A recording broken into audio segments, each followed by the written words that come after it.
उहे कोरिया जिला के गेल्हापानी जंगल में कई साल पुराना एसीसीएल के बंद पड़े खदान ले कई दिन ले करे जाते अवैध कोयला के उत्खनन। देखा रिपोर्ट। अवैध कोयला उत्खनन के सूचना वन विभाग के आला अधिकारी मन ला दिए गई।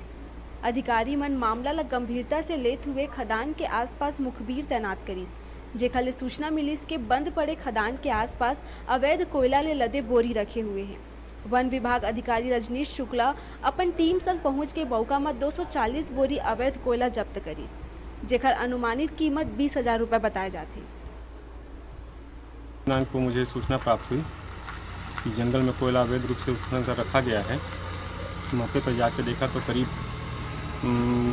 लगभग 240 नग कोयला बोरे में बंद करके अता पता किया, अगल बगल पता नहीं चला। तत्पश्चात की कार्रवाई वन एक्सर्च करवा के जब्त कोयला को नाका क्वार्टर में रखा गया। कितना के लगभग कितने की कीमत होगी कोयले की? अनुमानित लगभग 20,000 रुपये फीट कोयला का मूल्य था।